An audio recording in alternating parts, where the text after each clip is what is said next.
Today will start with wave mechanical model. Heading लिखेंगे wave mechanical model, बिना बातें किए बे।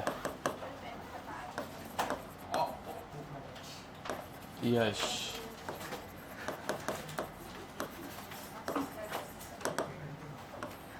वेव मैकेनिकल मॉडल, ठीक है। अब इस मॉडल की अपने को जरूरत क्यों पड़ी सबसे पहले तो, ठीक है। तो बोर्स थियरी, वेव मैकेनिक, ये देखो अभी तक हम लोगों ने क्या पढ़ा, बोर्स थियरी पढ़ा, ठीक है। एकदम शुरुआत से अगर जाएंगे डाल्टन थियरी सबसे पहले ही कुछ काम की दी गया, बहुत सारे लिमिटेशन थे, क्या थे वो अभी हम लोगों को पता है, वो अभी हम लोग डिस्कस नहीं करेंगे, बट स्टिल। तो डाल्टन थियरी के बाद कौन सी थियरी आई, जे थॉमसन एटॉमिक मॉडल। अब जे थॉमसन एटॉमिक मॉडल लाने की जरूरत क्यों पड़ी, क्योंकि तब तक अपने को इलेक्ट्रॉन्स थे ये पता नहीं था। जे थॉमसन ने डिस्कवर किया इलेक्ट्रॉन, समझ में आ रहा है, एंड फिर बोला कि भाई एटम के अंदर इधर इधर इलेक्ट्रॉन रह सकता है। बट फिर बाद में उनके स्टूडेंट है रदरफोर्ड, रदरफोर्ड ने क्या डिस्कवर किया था, नहीं, हाँ एटम पूरा हॉलो होता है और सेंटर में उसके एक रिजिड मास रहता है जो कि क्या है, न्यूक्लियस, समझ में आ रहा है। तो उन्होंने बोला न्यूक्लियस के अराउंड कौन घूमता है, इलेक्ट्रॉन घूमता है, समझ में आ रहा है। बट इलेक्ट्रॉन कहाँ पे घूमता है वो उन्होंने बताया क्या, तो ये बताने का काम किसने किया, बोर्स ने किया, समझ में आ रहा है। बोर्स ने हम लोगों को क्या बताया, न्यूक्लियस के अराउंड एटम ऑर्बिट में घूमता है। कौन से ऑर्बिट में घूमेगा, where angular momentum is equal to NH/2 समझ में आ रहा है। वो उनका मेन पॉस्टुलेट था कि भाई NH/2 की वैल्यू अगर सेटिस्फाई हो रही है एंगुलर मोमेंटम की तो ही वो एनर्जी लूज नहीं करेगा, समझ पा रहे हो, ठीक है। फिर बाद में हम लोगों ने उसको बहुत अच्छे से सॉल्व किया, हम लोगों ने उसमें से radius of nuclear radius of orbit निकाला, उसका फॉर्मूला क्या था 0.529 इंटू n²/z, ठीक है। कौन सा था, n²/z। फिर बाद में हम लोगों ने वेलोसिटी नाइन्थ ऑर्बिट का फॉर्मूला निकाला 2.18 इंटू 10⁸ इंटू z/n। ए होमवर्क किया है क्या भाई, एक्चुअली किया है ना, मतलब तो आना चाहिए, ठीक है, okay. And last energy in nth orbit, कौन फॉर्मूला बताएगा, हैंड रेस करो, किसको याद है, हैंड रेस करने बोला था, बट ठीक है चल अभी बता दे तू, ये क्या है, वेरी नाइस, ठीक है, n², z²/n², ठीक है। तो ये सारे हम लोगों ने फॉर्मूला डिराइव किए थे, ठीक है। एंड बट अभी बोर्स थियरी में भी एक लिमिटेशन आ गया, first of all it is applicable for only one electron system, याद है। अब दूसरी बात, फिर बाद में हम लोगों ने ढूंढ के निकाला कि भाई even matter has dual nature, one is particle another one is wave, समझ में आ रहा है। वेव नेचर है तो भाई मतलब ऑर्बिट के अंदर जो इलेक्ट्रॉन ऐसा गोल गोल गोल घूमना चाहिए था, समझ में आ रहा है, वो ऐसा घूम रहा है, ये समझ पा रहे हो। अब ऐसा अगर इलेक्ट्रॉन घूम रहा है तो ये ऑर्बिट के बाहर भी जा रहा है, ये ऑर्बिट के अंदर भी आ रहा है, समझ पा रहे हो। तो बोर्स थियरी एग्जैक्टली फॉलो कर पा रहे हैं क्या, नहीं। बोर्स ने क्या बोला था, इलेक्ट्रॉन सिर्फ और सिर्फ कहां पे घूमेगा, ऑर्बिट के ऊपर घूमेगा, मतलब ऑर्बिट में घूमेगा, समझ में आ रहा है। But it can go inside or outside the orbit, समझ में आ रहा है। So now there is uncertainty, now there is uncertainty, simple शब्दों में अगर बताने जाऊं कि भाई electron is present within this distance, समझ में आ रहा है, दिस रीजन। तो इसे हम लोगों ने बोला अनसर्टेनिटी इन पोजीशन, जिसको हम लोग बताते हैं डेल्टा एक्स से, समझ में आ रहा है। अब अगर पोजीशन ही नहीं पता तो पोजीशन अपॉन टाइम, मतलब डिस्टेंस अपॉन टाइम भी हम लोग निकाल पाएंगे क्या, पोजीशन नहीं पता तो डिस्टेंस ट्रैवल्ड नहीं पता चलेगा, डिस्टेंस ट्रैवल्ड नहीं पता चलेगा तो भाई वेलोसिटी भी पता चलेगी क्या, नहीं। अब वेलोसिटी नहीं पता तो डेल्टा पी पता है क्या, नहीं, मास इनटू वेलोसिटी ना बे। तो बाद में हम लोगों ने मतलब हाइजेनबर्ग ने अपने को डिराइव करके दिया कि delta X into delta P is greater than equal to h upon 4π, ये समझ पा रहे हो। तो ये सारी चीजें आई, तो अब बोर्स की थ्योरी अप्लाई हो पा रही है क्या, बोर्स के कैसे मस्त सिंपल सिंपल ऑर्बिटल्स थे, सॉरी ऑर्बिट्स थे, अब है क्या वैसा कुछ नहीं। तो इसलिए हम लोगों ने नई थियरी लाई, कौन सी, मैं क्या बोल रहा हूँ समझ पा रहे हो, पक्का, ओके। अब let's start with wave mechanical model. Point number 1 बताओ, electron is considered to have wave nature, electron is considered to have wave nature, electron is considered to have wave nature, done। next, electron exists as electron cloud, electron exists as electron cloud,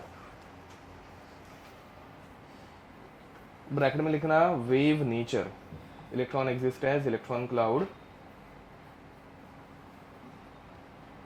electron exist as electron cloud, bracket में लिखना wave form या wave nature, inside an atom, inside an atom, inside an atom. Done, हो गया। Next point number 3, electron possess different wave functions. Electron possess different wave function. Electron possess different wave function, and because of which electron possess different wave function, and because of which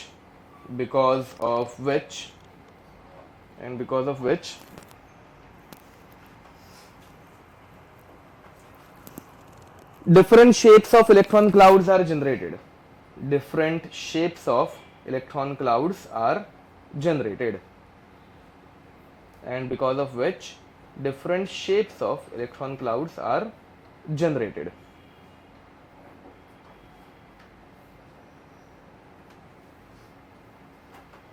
done, okay. अब देखो भाई, ये शायद से हम लोगों ने last time भी देखा था। अगर मैंने किसी एक लेक में एक स्टोन थ्रो किया तो वेव कैसे बनेगी? सर्कुलर। अब वेव वो सर्कुलर जो वेव बनेगी वो 2 डायमेंशंस में है, बराबर है कि नहीं? 3 डायमेंशन में सर्कल कैसे दिखता है? स्फीयर। तो सबसे simplest form of electronic wave कैसे रहती है? स्फेरिकल। समझ में आ रहा है? ये इसका शेप क्या बोलेंगे? स्फेरिकल, ठीक है। अब इसे हम लोगों ने नाम दे दिया। देखो भाई, अभी है ना, हम लोगों ने ऑर्बिट पढ़े थे। ऑर्बिट के अंदर इलेक्ट्रॉन वेव नेचर अगर दिखाए तो हम लोग इसको बोलते हैं ऑर्बिटल। क्या बोलने वाले? मैं क्या बड़बड़ कर रहा हूं, समझ में आ रहा है? तो अभी इसको हम लोग बोलने वाले ऑर्बिटल। क्या बोलने वाले? एंड ये ऑर्बिटल जो है इसका नाम हम लोगों ने दिया एस ऑर्बिटल। इसको क्या बोलते हैं? S orbital. अब लास्ट टाइम ऐसा कुछ देखा था क्या भाई कि नदी के अंदर मैंने एक ऐसे रस्सी लगा दी, ये पढ़ा था? नहीं। तो अभी ध्यान दो। तो लेट अस से कि अभी मैंने लेक के अंदर एक ऐसे एक रस्सी रिजिड रोप लगा के रखी है, समझ में आ रहा है? बहुत ज्यादा टेंशन है इसके ऊपर, ये हिलने वाली नहीं है, ठीक है। एंड अब मैंने एग्जैक्ट बराबर सेंटर में स्टोन थ्रो किया। वेव्स का नेचर कैसे रहेगा? वेव्स कैसे दिखेंगी?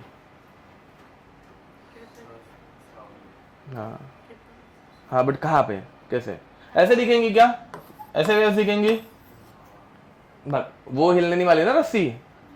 अरे समझ में आ रहा है क्या? रोप बहुत रिजिड है, रोप हिलने वाली है क्या? तो रोप के ऊपर तुम लोगों को वेव्स दिखेंगी क्या? बट रोप के दोनों साइड पे वेव्स दिखेंगी? नहीं समझा? अरे समझ पा रहे हो क्या? जो सेंट्रल पार्ट है वहां पे वो हिलने वाला है नहीं, तो उसमें हम लोगों को वेव्स नहीं दिखने वाली है। बट रोप के ऊपर और रोप के नीचे हम लोगों को वेव्स मिल सकती है। समझ में आ रहा है? ठीक है। तो सेकंड टाइप की जो वेव बनेगी वो ऐसे कुछ बनेगी। Again this is a 2 dimensional wave, ठीक है। मतलब ट्राई करके देख सकते हो, ऐसे पानी के ऊपर ऐसे कोई टेंशन वाली चीज रखो एंड उसको वाइब्रेट करो। समझ में आ रहा है? तो बराबर उसके आजू बाजू में ही मतलब ये होगा, वेव्स बनेगी, ठीक है। उसके ऊपर नहीं, क्योंकि वो खुद एक टेंशन का काम कर रहा है ना बे, तो उधर वाइब्रेशंस नहीं आ पाएंगे, ठीक है। ओके, अब ये 2 डायमेंशनल है। 3 डायमेंशन में जैसे मतलब 2 बलून्स पार्टी के टाइम पे हम लोग लगाते हैं, पता है, एक के ऊपर एक, तो कैसे दिखते हैं वैसा दिखेगा। समझ पा रहे हो? ठीक है। इसे बोलते हैं डंबल शेप। क्या बोलेगा? डंबल शेप, वो जिम वाली डंबल्स, ठीक है, वैसा। तो डंबल शेप। एंड इसको हम लोगों ने नाम दिया पी ऑर्बिटल। क्या बोलते हैं इसको? समझ पा रहे हो? अब वैसे ही अगर मैंने पानी के ऊपर ऐसे 2 रोप्स लगा, अरे पानी के ऊपर अगर मैंने ऐसे ही 2 रोप्स लगा दिए, समझ पा रहे हो? और अगेन सेंटर में मैंने स्टोन थ्रो किया या फिर इसको वाइब्रेट करना स्टार्ट किया। समझ पा रहे हो? ठीक है। अब वेव्स कैसे बनेंगी? हाँ, यहाँ पे एक बनेगी, इतनी प्यारी नहीं बनती, यहाँ पे एक बनेगी और यहाँ पे एक। समझ में आ रहा है? अजीब शेप थोड़ा तो डिस्टॉर्ट होना स्टार्ट हो जाएगा। जैसे मतलब यहाँ पे बनाए थे वैसे ही मतलब गोले बनेंगे, 4 गोले बनेंगे। समझ पा रहे हो? पक्का? इस ऑर्बिटल देखो, अगेन इलेक्ट्रॉन ये एक्चुअल में ऐसे वेव्स बनाता है। समझ पा रहे हो? ठीक है। तो इस ऑर्बिटल को हम लोगों ने नाम दिया डी ऑर्बिटल। क्या नाम दिया इसको? D orbital. एंड फाइनली अगर अब 2 डायमेंशन में नहीं काम बनने वाला, अभी 3 डायमेंशन में ही सोचना पड़ेगा, ठीक है। ध्यान देंगे भाई। अगर ये तुम लोगों को बनाने की जरूरत नहीं है, मैंने और एक रस्सी लगाई, अब ये कौन सा एक्सिस पे, थर्ड रोप कहाँ पे मैं लगा पाऊंगा, कौन सा एक्सिस पे आ पाएगी, जेड एक्सिस पे। अब वेव्स कैसे बनेंगी,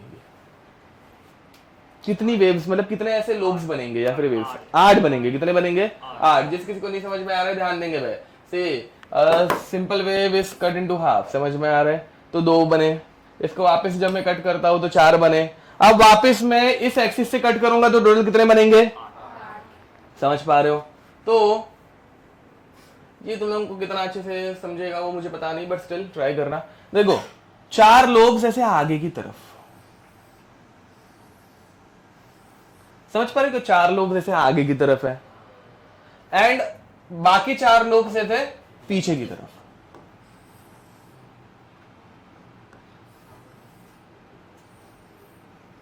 अरे ठीक है, वैसे भावनाओं को समझो। अरे यार रुको 1 मिनट, ऐसे ऐसे लेते इसको, ठीक बस हो गया। चलो तो ऐसा ही कुछ, मतलब खराब बन गया है वो मुझे पता है, बट ठीक है ठीक है। तो वो 4 वेव्स ऐसे आगे है, 4 वेव्स से पीछे है, 3 डायमेंशन में, समझ पा रहे हो। अब इसे हम लोग बोलते हैं एफ ऑर्बिटल। क्या बोलेंगे, एफ ऑर्बिटल। एफ ऑर्बिटल का शेप एंड वो कैसे दिखता है वो सब हम लोगों को पढ़ना नहीं है, ठीक है। डी ऑर्बिटल तो हम लोगों को पढ़ना है। डी ऑर्बिटल के शेप को हम लोग बोलते हैं डम्बेल। क्या बोलने का, dumbbell shape, double dumbbell, 2 dumbbells है यहाँ पे, एक डम्बेल नहीं है, ठीक है।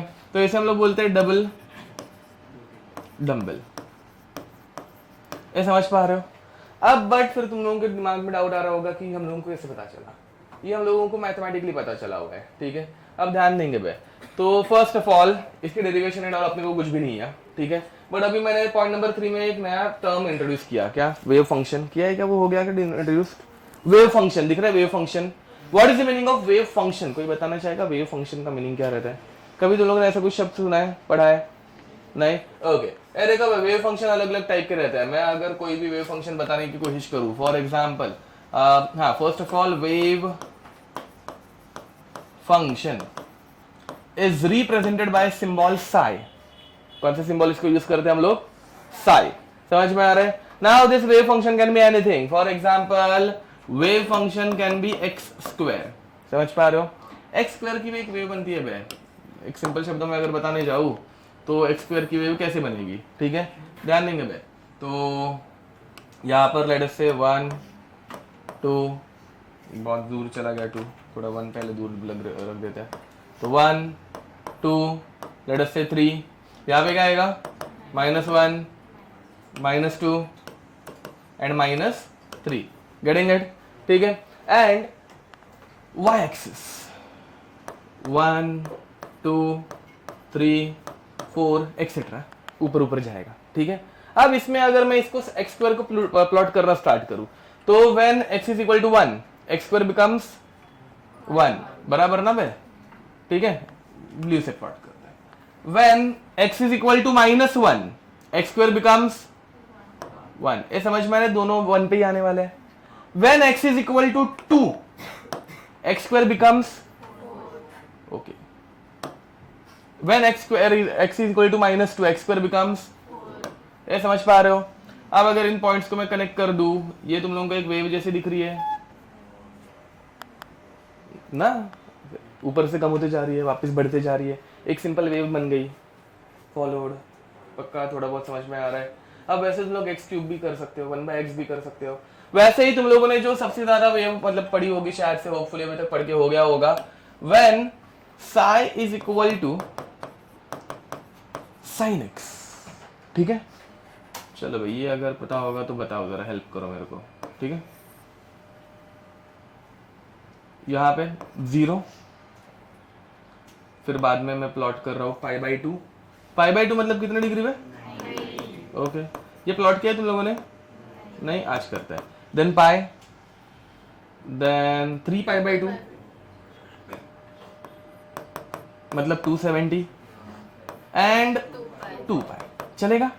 ज्यादा बड़े बड़े वैल्यूज नहीं लेंगे तुम लोग, एक एक छोटे छोटे वैल्यूज भी प्लॉट कर, सॉरी ज्यादा छोटे छोटे वैल्यूज नहीं लेंगे तुम लोग, एक छोटी छोटी वैल्यूज भी पुट कर सकते हो, 30 45 60, वो टाइम पास तुम लोगों को चाहिए तो तुम लोग बाद में कर लेना, बट अभी हम लोग सिंपल वर्ड्स में लिखने वाले हैं। अब देखो ध्यान देंगे, sin 0 ना, वैल्यू ऑफ एक्स इज 0, मतलब साइन 0, साइन 0 क्या रहता है?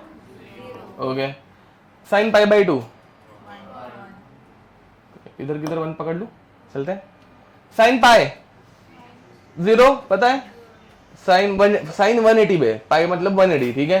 तो साइन पाई 0, साइन 270 -1 सबको पता है, एंड 2 पाई, समझ पा रहे हो? पक्का? ओके। अब इन सबको अगर मैं ऐसा कनेक्ट करूं,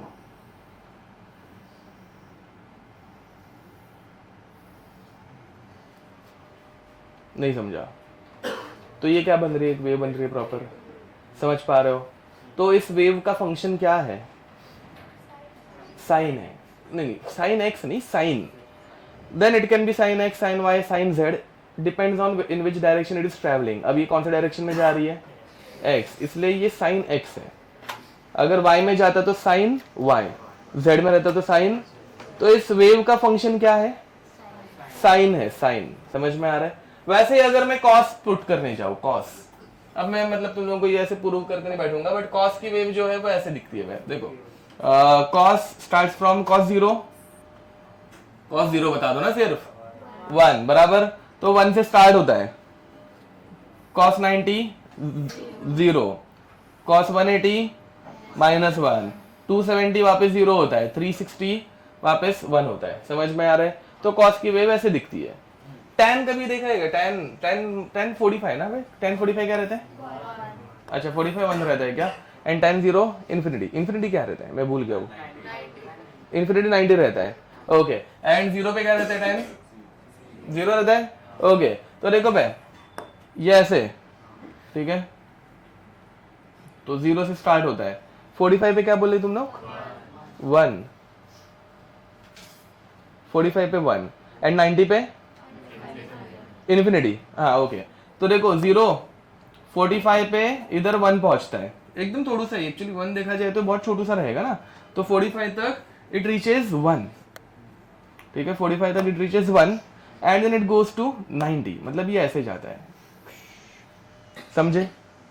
एंड -90 मतलब पीछे के क्वाड्रेंट में, समझ में आ रहा है? It becomes minus infinity. समझ में आ रहा है? नहीं समझ में आ रहा होगा तो ये छोड़ दो। बट अभी इसके बाद वापस ये 90 के बाद कहाँ पे जाता है? वापस नीचे जाता है ना ऐसे किधर, तो कॉस की वेव मतलब tan की वेव, tan x, ठीक है, tan x की वेव ऐसी दिखती है, -इन्फिनिटी टू +इन्फिनिटी। समझ पा रहे हो कुछ? इधर नीचे की तरफ वो इन्फिनिटी पे जा रहा है, इधर के ऊपर की तरफ भी वो इन्फिनिटी की तरफ जाता है। समझ में आ रहा है? तो -इन्फिनिटी टू +इन्फिनिटी। समझ पा रहे हो? पक्का? ओके, अब now tell me which wave is finite. यहाँ पे 2 एग्जाम्पल देखो, x² sin x cos x and tan x, which waves are finite? sin x and cos x दिख रहा है, वो एक बाउंड्री के बीच में ही है बाबा। इनफाइनाइट पे कौन से वेव्स जा रहे हैं? tan x एंड x², दोनों के दोनों। समझ पा रहे हो? तो इलेक्ट्रॉन ऐसा इनफाइनाइट डिस्टेंस पे जा सकता है क्या?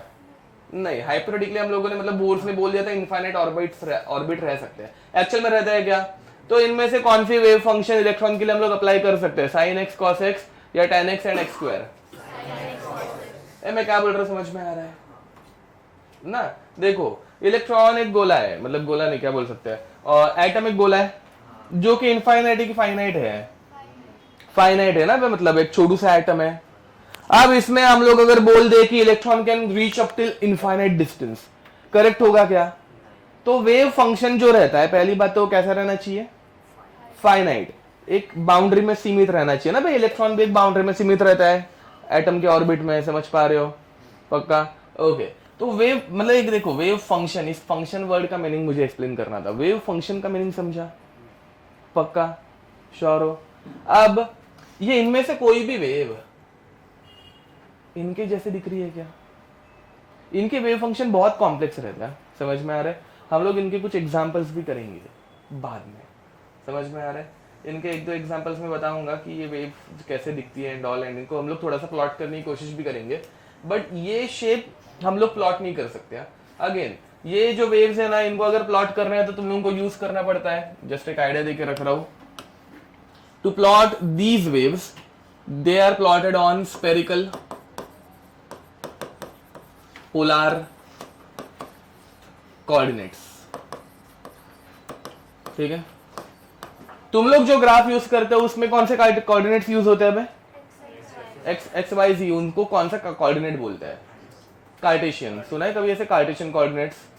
नहीं सुना है, ओके। तो तुम लोग जो ग्राफ यूज करते हो they are called as Cartesian coordinates. समझ में आ रहा है? जिसमें 3D में मतलब तीन ही एक्सिस रहता है, ठीक है। स्पेरिकल पोलर कोऑर्डिनेट्स जो रहता है ना, वो अपने ग्लोब जैसा रहता है, ग्लोब वैसे शेप क्रिएट करने के लिए यूज होता है। ग्लोब के ऊपर वो लॉन्जिट्यूड, लैटिट्यूड वो सब सुना है तुम लोगों ने, ठीक है। वो सब स्पेरिकल पोलर कोऑर्डिनेट्स में रहता है। समझ में आ रहा है? तो ये भी मतलब 3D है ना भैया, मतलब गोले गोले, समझ में? ठीक है, उसके लिए हम लोगों को वो ग्राफ यूज करना पड़ता है जो हम लोगों को प्लॉट करना नहीं है, ठीक है। लिख दो। Next point number 4, wave function does not have any physical significance. Point number 4, wave function, 3 point हो गए थे ना। थर्ड पॉइंट में हम लोगों ने वेव फंक्शन इंट्रोड्यूस किया। वेव फंक्शन क्या रहता है वो मैंने बताया, समझ पा रहे हो? Point number 4, wave function does not have any physical significance. Wave function does not have any physical significance. Wave function does not have any physical significance. ठीक है?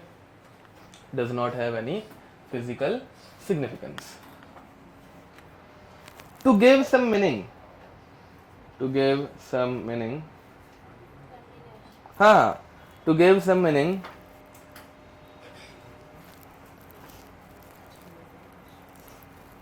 we square it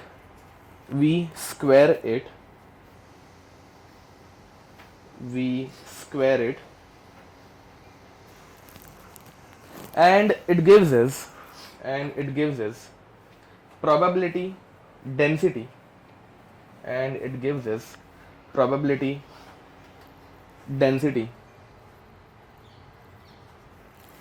of finding an electron, and it gives us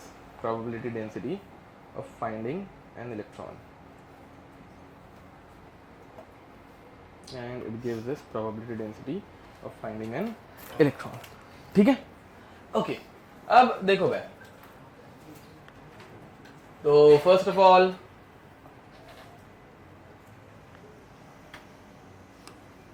ध्यान दीजिए, मैं 2 light waves draw कर रहा हूं, ठीक है। एक अपने मोबाइल की टॉर्च, पता है ना भाई, फ्लैश, एंड दूसरा है लेट अस से ये ऐसे ट्यूबलाइट, ठीक है। दोनों के दोनों व्हाइट लाइट थ्रो करते हैं, तो और दोनों के दोनों का वेव नेचर भी क्या रहेगा? सेम रहेगा, ठीक है। जनरली लाइट का वेव नेचर साइनसॉइडल रहता है, ठीक है। साइनसॉइडल मतलब ऐसा, साइन फंक्शन को फॉलो करने वाला, समझ में आ रहा है? ठीक है। अब तुम लोग मुझे बताओगे इनमें से कौन सा ट्यूबलाइट का रह सकता है? Red one and second one is blue one. और कौन सा मोबाइल के टॉर्च का रह सकता है? ये देखो भाई, दोनों वेव सेम बिहेव कर रही है कि डिफरेंट बिहेव कर रही है? सेम बिहेव कर रही है सब। अरे शेप सेम टू सेम है ना भाई, यहाँ पे डिफरेंस किसका है? सिर्फ हाइट का है। हाइट मतलब amplitude, okay.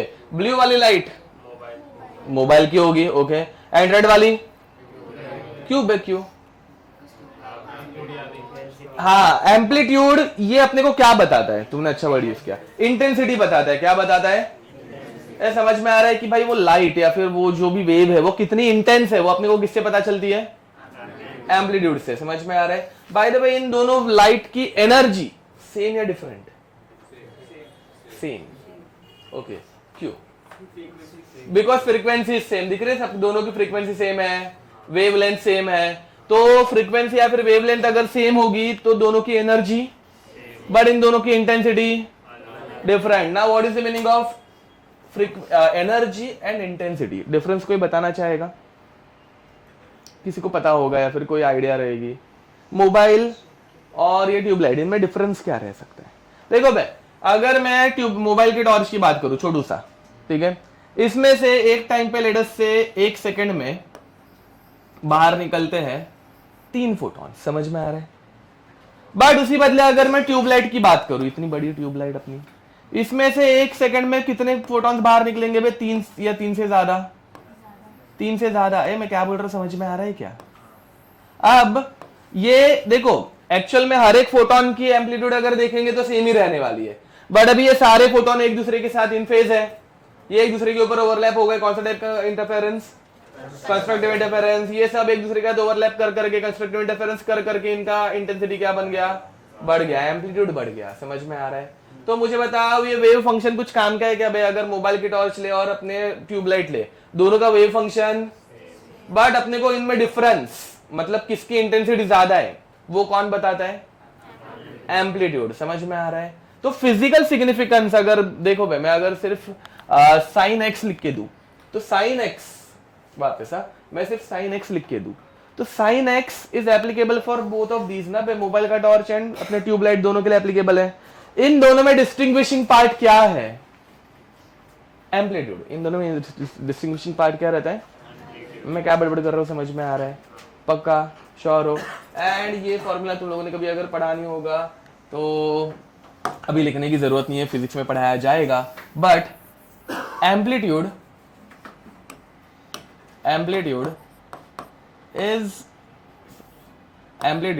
Is directly proportional to, sorry क्या लिख रहा हूं मैं, intensity is directly proportional to square of amplitude. ऐसा कुछ एक फॉर्मूला है जो तुम लोगों को फिजिक्स में पढ़ाया जाएगा, ठीक है? तो ये अभी के लिए याद रखो चाहिए। तो फिजिकल सिग्निफिकेंस के लिए अपने को क्या करना पड़ता है? एम्पलीट्यूड का स्क्वायर। समझ में आ रहा है? वैसे ही अगर मुझे किसी लाइट इलेक्ट्रॉन के वेव में से कुछ फिजिकल सिग्निफिकेंस निकालना होगा तो मुझे उसके वेव फंक्शन का क्या करना पड़ता है? स्क्वायर। ठीक है, ओके। अब तो लिखेंगे प्रोबेबिलिटी डेंसिटी, 2 फॉर्मूलाज लिखने वाले हम लोग। Probability density which is given by Sai square, ठीक है, and second probability which is given by Sai square डीटा। लिख दो probability density Sai square and probability Sai square डीटा। दोनों का मीनिंग थोड़ी देर में बता दूंगा, डोंट वरी, ठीक है? बट ये दोनों हम लोगों को एक फिजिकल सिग्निफिकेंस दे पाते हैं, ठीक है? ये दोनों अपने को एक फिजिकल सिग्निफिकेंस दे पाते हैं। कैसे क्या वो थोड़ी देर में बताऊंगा। डी टाउ, ये टॉर्क का सिंबल तुम लोगों ने सुना? टॉर्क का सिंबल देखा है कभी? हाँ, वो एक्चुअली टॉर्क का सिंबल जो है ना, वो एक ग्रीक अल्फाबेट है, टाउ। हाँ ठीक है। चलो ये थोड़ा इसके बारे में भी पढ़ ले। अगेन ये सारी टर्म्स तुम लोगों के लिए नहीं है, ये सारी टर्म्स तुम लोगों को सिर्फ पता रहनी चाहिए, इनकी डेरिवेशन एंड ऑल कुछ भी नहीं पूछा जाने वाला है, ठीक है? ये अपने को सिर्फ पता रहना चाहिए, बात खत्म, ठीक है? ओके, नेक्स्ट ध्यान देंगे बे, सुनो।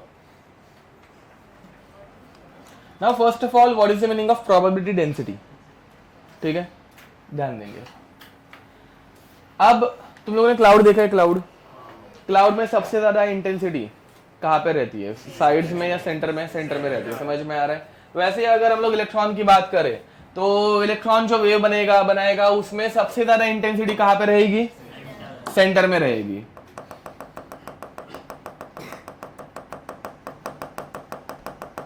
अब जैसे जैसे हम लोग सेंटर से दूर जाएंगे इंटेंसिटी ओके कम होते जाएगी, बराबर? बड़ा इरिटेट हो रहा है मेरे को अभी। अब और ज्यादा दूर जाएंगे तो और कम होगी, और दूर जाएंगे तो एक पॉइंट आएगा जब वो ऑलमोस्ट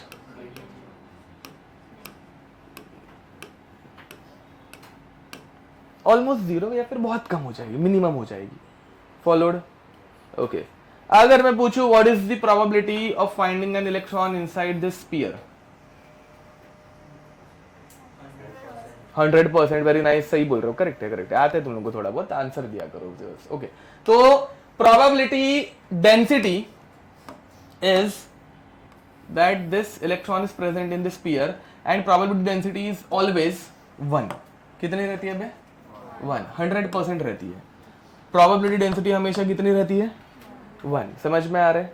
अब टाउ का मीनिंग बता रहा हूं, देखो, tau is called as volume element. Tau को क्या बोलते हैं हम लोग? वॉल्यूम एलिमेंट, वॉल्यूम एलिमेंट, ठीक है। D tau is some fraction of volume. तुम लोगों को डिफरेंशिएशन पढ़ा लिया गया है थोड़ा सा बेसिक मैथमेटिक्स में, पक्का श्योर हो? ओके, अब देखो भाई, अगर मैं एक बड़े एरिया, इसको अगर मैं x मानूं, ध्यान दो भाई, ये पूरे लेंथ को अगर मैं x मानूं, तो इस पूरे लेंथ में एक छोटे से फ्रैक्शन को हम लोग क्या बोलते हैं? dx। ओके, ये इतना सबको आता है, बराबर। अब अगर मैं एक बड़े वॉल्यूम को टाउ मानूं, तो इस बड़े वॉल्यूम में एक छोटे फ्रैक्शन को क्या बोलेंगे? मीनिंग समझ में आ रहा है डी टाउ का? देखो भाई, पूरे वॉल्यूम में इलेक्ट्रॉन मिलने की प्रोबेबिलिटी कितनी है? बट अगर मुझे उसमें से छोटे फ्रैक्शन में इलेक्ट्रॉन ढूंढने की प्रोबेबिलिटी निकालनी होगी तो I have two multiplied by followed. अब डी टाउ का फॉर्मूला भी देख लेते हैं वापस।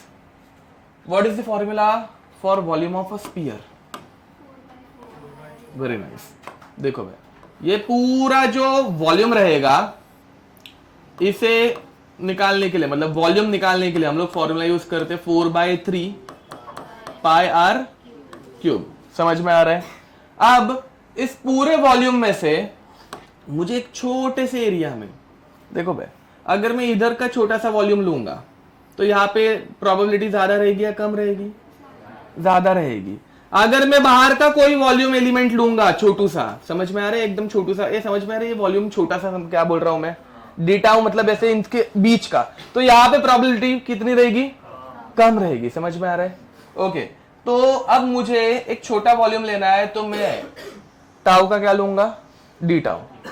टाउ का डी टाउ लिया तो यहाँ पे देखो भाई, यहाँ पे तो टाउ है फंक्शन, बट दूसरी तरफ क्या फंक्शन है अपना?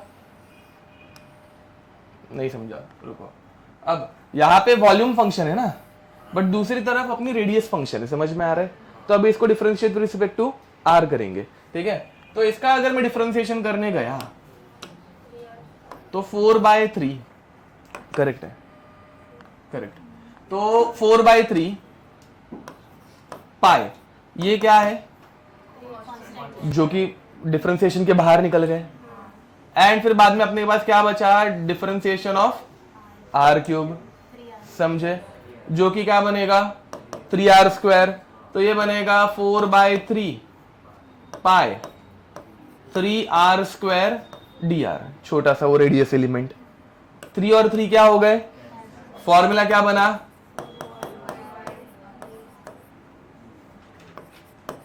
ये समझा कि नहीं? पक्का श्योर हो? मैं कुछ नहीं कर सकता, ये ऐसे बहुत तरह से है, बट ठीक है। हाँ, मतलब इसमें टर्म्स बहुत ज्यादा है जो कि मतलब सिर्फ तुम लोगों को समझनी है। इनमें डेरिवेशन वेरिएशन कुछ नहीं है बे, ये सिर्फ थियरी है, ठीक है। ओके, अब थोड़ा सा ध्यान दो बे, तुम लोगों को ये इसका मीनिंग समझाता हूँ, चाहिए होगा तो, ठीक है। समझना नहीं समझना हो तुम्हारे ऊपर, बट समझ लो, फिर भी मस्त है, टाइम पास है। देखो, अब किसी भी चीज का अगर मुझे वॉल्यूम निकालना होगा तो मैं क्या करता हूँ?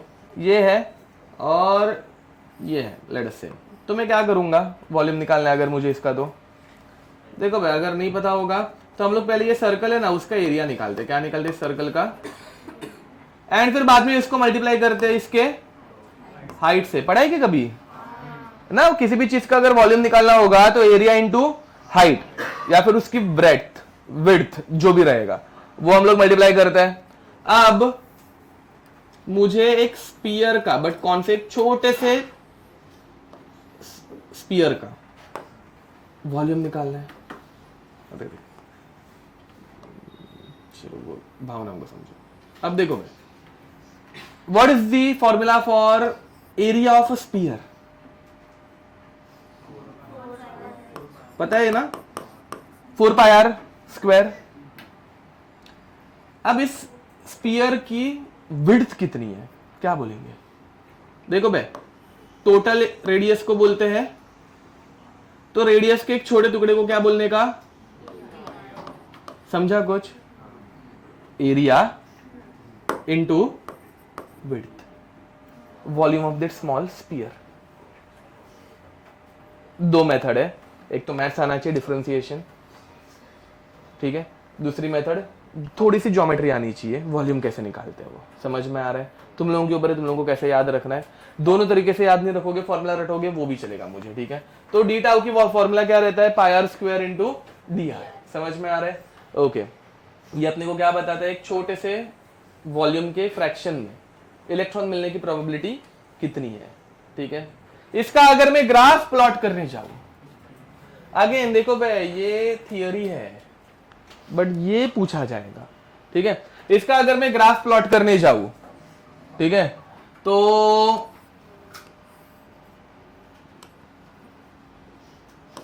साई स्क्वायर का ग्राफ प्लॉट कर रहे हैं, साई स्क्वायर, ठीक है। सबसे ज्यादा प्रोबेबिलिटी इलेक्ट्रॉन मिलने की कहां पे है? सेंटर में, बराबर। तो सेंटर में सबसे मैक्सिमम प्रोबेबिलिटी। अब जैसे जैसे सेंटर से दूर जा रहा हूं मैं, प्रोबेबिलिटी बढ़ते जा रही है कि कम होते जा रही है?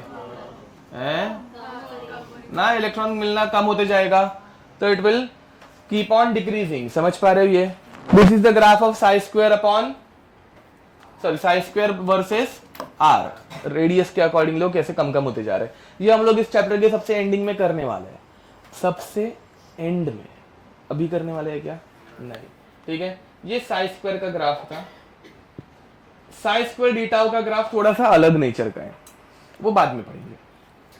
ये लिख दो, इसमें तुम लोगों को कुछ ज्यादा लिखने की जरूरत नहीं है।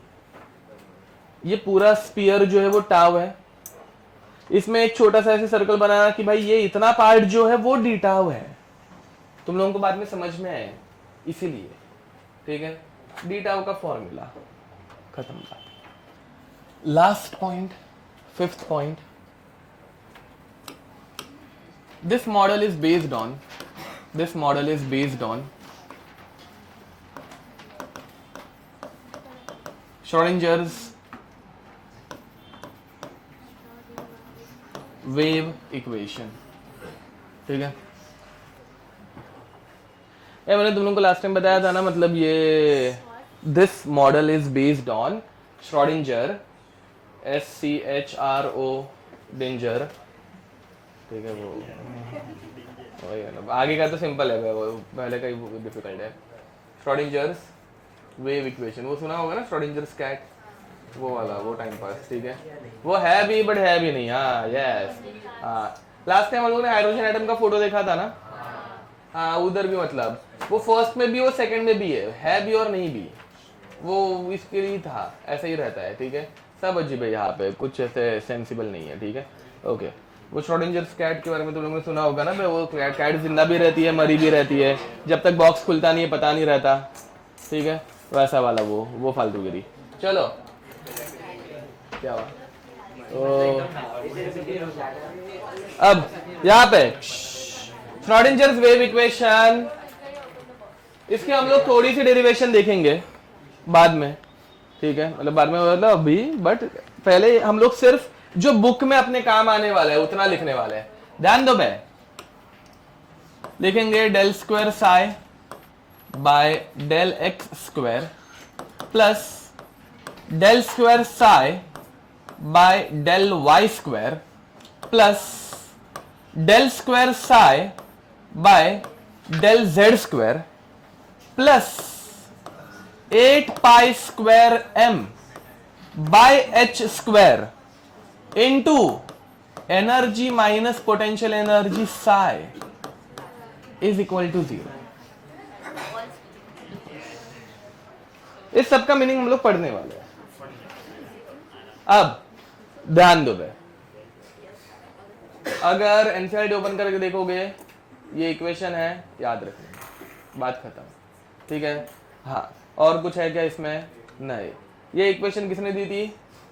श्रोडिंजर ने, लोगों ने उसको पूछा कि ये कहाँ से आई, उसने बोला मेरे को नहीं पता। ठीक है, ये बंदा एक दिन उठा और इसने ये इक्वेशन लिख के दे दी कि ये इक्वेशन लो, ये काम करती है। सच्ची ट्रू स्टोरी। ठीक है, हाँ, ये कहाँ से आया वो उसको भी नहीं पता था, उसने जस्ट दिया। बाद में बहुत सालों के बाद एक फेमन करके और एक अच्छे साइंटिस्ट थे फिजिक्स के, फेमन, सुना होगा नाम, नहीं सुना होगा तो ठीक है, चलता है, तुम लोगों को नहीं पढ़ना है। तो उन्होंने इसकी डेरिवेशन दी बहुत सालों के बाद। जैसे अपने पहले कौन आए थे, वो रिडबर्ग, उन्होंने एक इक्वेशन दी, बोला ये है, क्यों है वो नहीं पता, हाँ ठीक है बस है। फिर बाद में बहुत सालों के बाद बोर्स है, बहुत नहीं मतलब कुछ सालों के बाद, एंड फिर बाद में उन्होंने अपनी बोर्स एटॉमिक मॉडल की थियरी दे दी। वैसे बाद में फेमन आए, उन्होंने इसकी डेरिवेशन भी दी है। ठीक है, अभी तुम लोगों को कुछ करने की जरूरत नहीं है, सिर्फ यही लिखो। इसमें हम लोग टर्मिनोलॉजीज देखने वाले बहुत सारे, वो देख लेते हैं। चलो, हाँ डेल है, डेल, सारे के सारे डेल है। अच्छा, डेल और डी का डिफरेंस नहीं पता है तुम लोगों को? ओके, ध्यान देंगे। हाँ बोलो। हाँ नहीं नहीं, वो सब मीनिंग बताऊंगा, एक एक करके लिख के दूंगा। देखो भाई, what is the difference between d and del? ठीक है, देखो जनरली तुम लोग लिखते हो हमेशा डी बाई डी एक्स, याद है क्या? Because you are talking about only one coordinate या फिर वन एक्सिस, एक्स। समझ में आ रहा है? इसे बोलते डिफरेंशिएशन। बट जब कोई चीज एक ही टाइम पे दो एक्सिस पे जाए, ठीक है, मतलब उसका थोड़ा सा पार्ट एक्स में जा रहा है और थोड़ा सा पार्ट वाई में जा रहा है, तो अब हम लोग बोलेंगे कि पार्शियली मेरी वेव, वेव मतलब अपना वेव फंक्शन साई, पार्शियली मेरी वेव एक्स एक्सिस पे है एंड पार्शियली मेरी वेव कौन सा एक्सिस पे है? वाई एक्सिस पे है। समझ में आ रहा है? एंड इसे बोलते हैं पार्शियल डिफरेंशिएशन। क्या बोलते हैं? पार्शियल डिफरेंशिएशन के लिए हम लोग क्या यूज करते हैं? डेल। एंड अपने नॉर्मल डिफरेंशिएशन के लिए हम लोग क्या यूज करते हैं? अगर एक्सिस एक ही रहे, मतलब अपनी वेव सिर्फ ऐसी जा रही है, तो हम लोग क्या बोलते हैं? नॉर्मल डी बोलते हैं। बट हमारी वेव जब ऐसे जाती है, तो हम लोग क्या यूज करेंगे? डेल। इसका मीनिंग सिंपल है, देखो पत्थर फेंका, वेव्स आती है, वेव ऐसे ऐसे ही हमेशा ट्रैवल करती है, तो तुम लोग अगर पानी में एक लाइन ड्रॉ करोगे तो वाटर लेवल ऐसे ही ऊपर नीचे होते हुए दिखेंगे। बट जब तुम लोग ऐसे बाहर से देखते हो तो वो एक ही लाइन में थोड़ी ना वाटर वेपर ऐसे ऊपर नीचे जा रहा है। समझ में आ रहा है मैं क्या बोल रहा हूँ? वो हर एक डायरेक्शन से जा रहे हैं ना बे, तो वो अभी टू डायमेंशनल वेव हो गई। तो टू डायमेंशनल वेव के लिए अगर तुम लोग को कोई भी प्रॉपर्टी यूज करनी है तो तुम लोग डेल यूज करते हो। समझ में आ रहा है? बट हमारा एटम टू डायमेंशनल है क्या? कितना है? तो इसमें कितने एक्सिस दिख रहे हैं तुम लोगों को? समझ में आ रहा है? So we are differentiating my wave function with respect to x, y and z. ठीक है, ओके। तो डेल का मीनिंग पार्शियल डिफरेंशिएशन रहता है और कुछ नहीं, बाकी तो वो डिफरेंशिएशन ही है। एंड यहाँ पे हम लोग नॉर्मल डिफरेंशिएशन कर रहे हैं, डबल डिफरेंशिएशन एक बार डिफरेंशिएट करके वापस कर रहे हैं, वैसा है। ठीक है, ओके। अब ये मेंस लेवल पे डायरेक्ट इक्वेशन पूछी जा सकती है, रट लो, अच्छा होगा। ठीक है, नेक्स्ट, अब ध्यान देंगे पे सब लोग। ये इक्वेशन थोड़ा सा उसने बताया था, आई यहां से, H psi is equal to E psi. ठीक है, वो कैरेट नहीं बनाओगे तो भी चलेगा, मतलब वो जो ऊपर मैंने डायग्राम बनाया ना उसको कैरेट बोलते हैं, कैरेट, वो नहीं बनाओगे तो भी चलेगा, वो इग्नोर मारो। अब H is called as Hamiltonian operator. H को क्या बोलने का? हाँ, हैमिल्टोनियन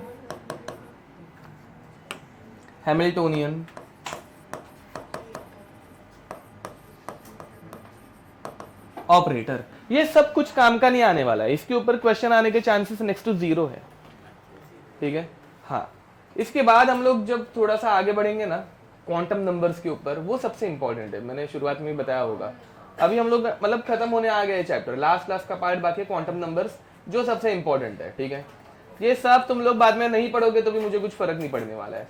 ठीक है, हाँ, मतलब इसके ऊपर क्वेश्चन बहुत कम चांसेस रहता है, पकड़ के चलो 5% चांस है कि तुम लोगों को इसके ऊपर क्वेश्चन आ जाइए सबके ऊपर। ठीक है, एक्सप्लेन तो करना पड़ेगा मुझे, बट क्वेश्चन आने के चांसेस कम है।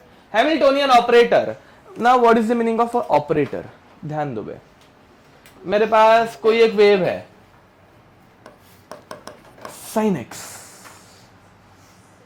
इसका अगर मैंने डिफरेंशिएशन किया तो differentiation is my mathematical operator which is operating on my wave.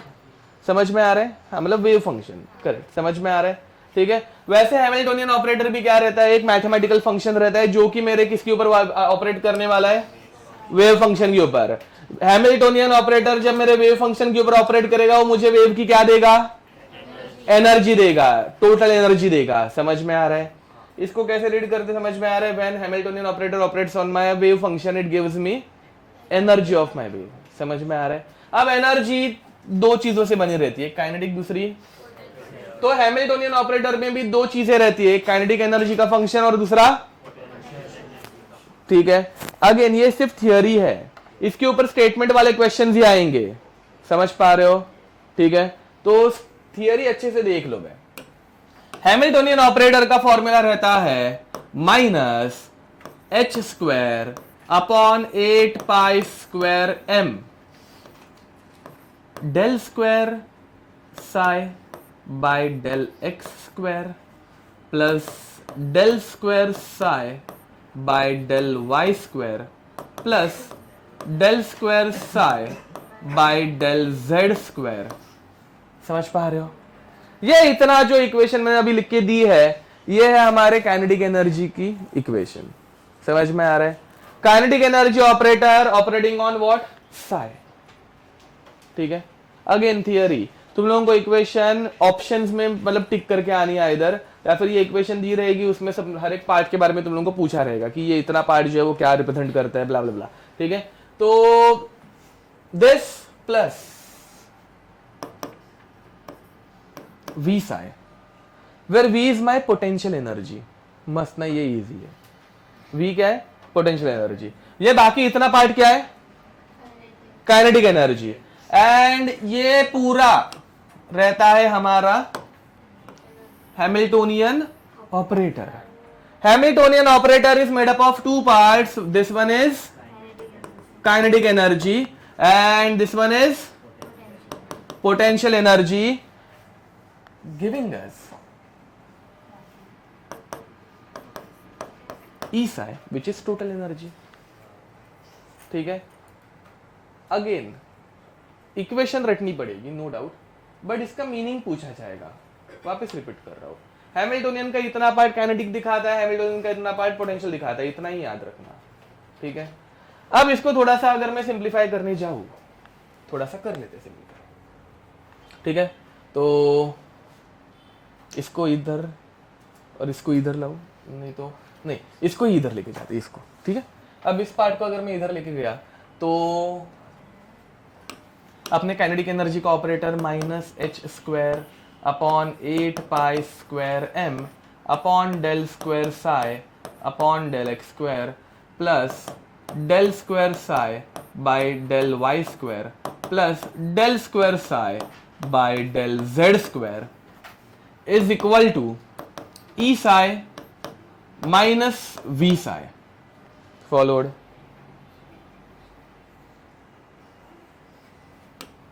ये वाला पार्ट माइनस वाला वहां पे अगर मैं मल्टीप्लाई कर दूं, ठीक है, तो मेरी इक्वेशन क्या बनेगी, मेरी इक्वेशन ऐसी कुछ बनेगी,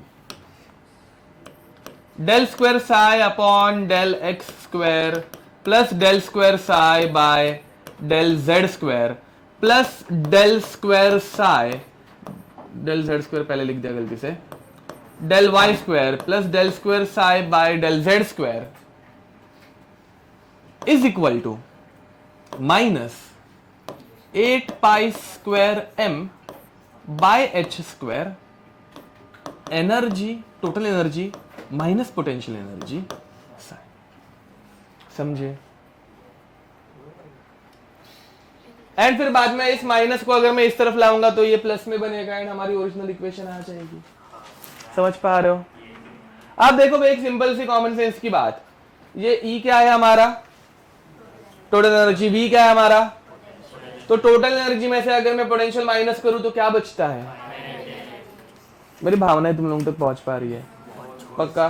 ओके, बहुत जोर से ना, ओके। एंड अब यहाँ पे मैं इसको इधर लाऊंगा, ध्यान दो जरा, अभी लास्ट वाले पार्ट में तुम लोगों को थोड़ा सा कंफ्यूजन हो सकता है। तो this is minus of kinetic energy, this is minus of kinetic energy, ये पहले से माइनस था जिसको हम लोगों ने प्लस किया, तो this is minus of kinetic energy, समझा? Minus of kinetic energy plus kinetic energy is equal to 0।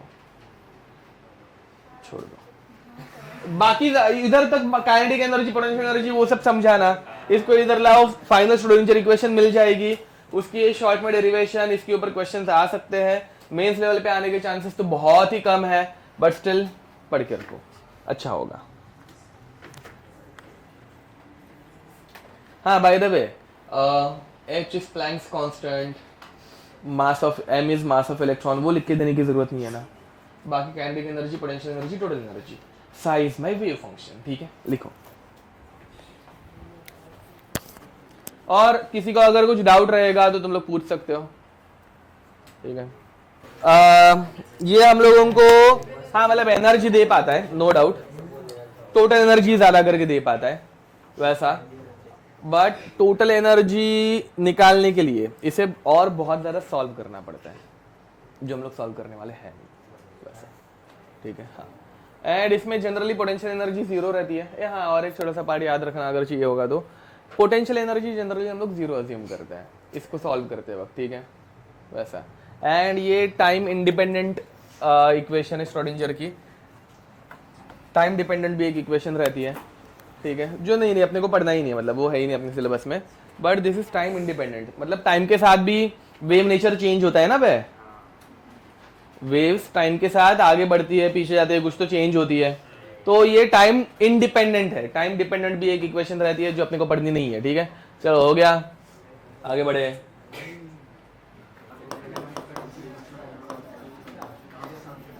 Node, node, node, हाँ, नोड, NODE, नोड लिखो। द रीजन इन स्पेस,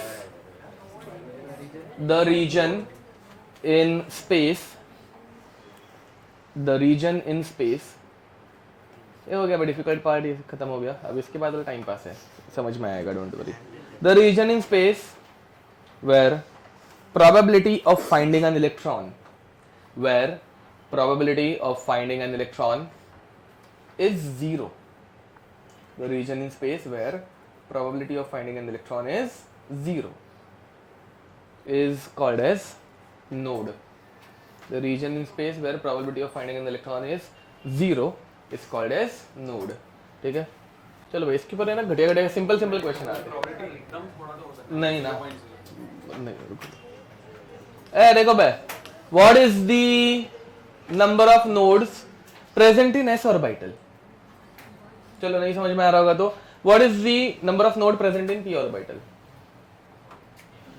जहां पे वेव है नहीं, इलेक्ट्रॉन, ये देखो वापस हम लोग वेव मैकेनिकल मॉडल देख रहे हैं, यहाँ पे हम लोगों को सब वेव सोचनी है। इधर ये p ऑर्बिटल में तुम लोगों को कोई रीजन दिख रहा है जहां पे वेव नहीं है ना, वो काली line, so how many nodes are there? 1। d orbital में कोई नोड दिख रहा है? हाँ 2, जहां पे लाइन मतलब ऐसी है जहां पे वेव्स है ही नहीं, मतलब वहां पे इलेक्ट्रॉन, देखो अगेन ये वेव्स हम लोग किसकी पढ़ रहे हैं? पानी वाली नहीं, इलेक्ट्रॉन की, समझ में आ रहा है? तो इलेक्ट्रॉन जब ये वेव्स बनाएगा तो ये इधर वाले 2 रीजन में इलेक्ट्रॉन प्रेजेंट है क्या? समझ पा रहे हो कुछ? f ऑर्बिटल में ऐसे कितने नोड्स दिख रहे हैं? पक्का समझ पा रहे हो थोड़ा बहुत? ओके, अब ध्यान देंगे भाई। देखो भाई, ये कौन सा ऑर्बिटल दिख रहा है तुम लोगों को? दिख ही नहीं रहा है तो मतलब कुछ नहीं कर सकते हम लोग इसमें। हाँ नहीं नहीं, ये मोबाइल का एप्लीकेशन है और उतने मेहनत अभी मैं लेने वाला हूँ नहीं। ये कौन सा ऑर्बिटल दिख रहा है? इसका शेप क्या दिख रहा है?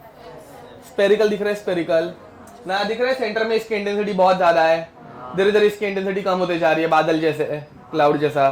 समझ में आ रहा है? Which orbital is this? S orbital, ठीक है। अब उसी बदले अगर मैं ये ऑर्बिटल दिखाऊं, ये कैसा दिख रहा है?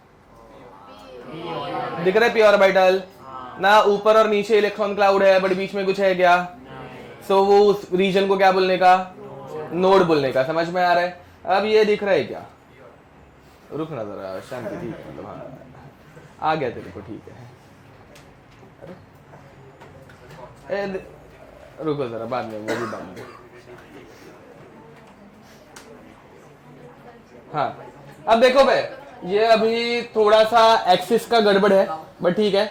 ये कौन सा ऑर्बिटल दिख रहा है अभी तुम लोगों को? डी ऑर्बिटल, समझ में आ रहा है? अब जैसे जैसे कॉम्प्लेक्सिटी बढ़ते जाती है ना, उनमें बाउंड्रीज थोड़ी सी मतलब मर्ज होना स्टार्ट हो जाती है, ठीक है। ऑब्वियसली ना, मतलब तुम लोग ऐसे दो दो लाइंस अच्छे से एकदम शार्प नहीं रख पाओगे, तो थोड़े से वो मर्ज हो जाते हैं, बट समझ में आ रहा होगा ना, बीच में भी थोड़ी सी बाउंड्री है, ठीक है। तो कितने नोड्स दिख रहे हैं? 2, समझ में आ रहा है। एंड अब एफ ऑर्बिटल तो बहुत घटिया दिखता है, मतलब मैं कुछ नहीं कर सकता, ध्यान दो। हाँ ये देखो, देखो एफ ऑर्बिटल में ये ऐसे 2 तो बीच वाले मस्त दिख रहे हैं बाउंड्रीज, एंड ऐसा बीच में और एक लाइन, समझ पा रहे हो? यहाँ पे तुम लोगों को 6, हाँ यहाँ पे तुम लोगों को 6 नोड्स दिख रहे हैं। वो इधर पीछे की तरफ भी कोई तो इलेक्ट्रॉन, ये देखो ये इधर मतलब दूसरे कलर्स है, समझे? मतलब 2 आगे है 2 पीछे, ये 4 दिखे, इधर 2 दिख रहे हैं, वो पीछे की तरफ भी 2 है। हाँ मतलब ना अभी मतलब टोटल 8 रहते हैं, टोटल 8 रहते हैं, समझ में आ रहे हैं? ठीक है, तो बट वो यहाँ पे दिख नहीं रह पा रहे क्योंकि पीछे है, बट स्टिल चलो बस हो गया। अब आगे, ये सब इलेक्ट्रॉन एक्चुअल में बनाता है, मतलब इलेक्ट्रॉन ऐसा बिहेवियर दिखाता है, समझ पा रहे हो? ठीक है, नहीं तेरा पैर टूट जाएगा, तेरे पैर से मैं शायद से गिरूं ना, बट मेरे वजन से तेरा पैर टूट सकता है, तो ओके ये हो गया, लिख दो।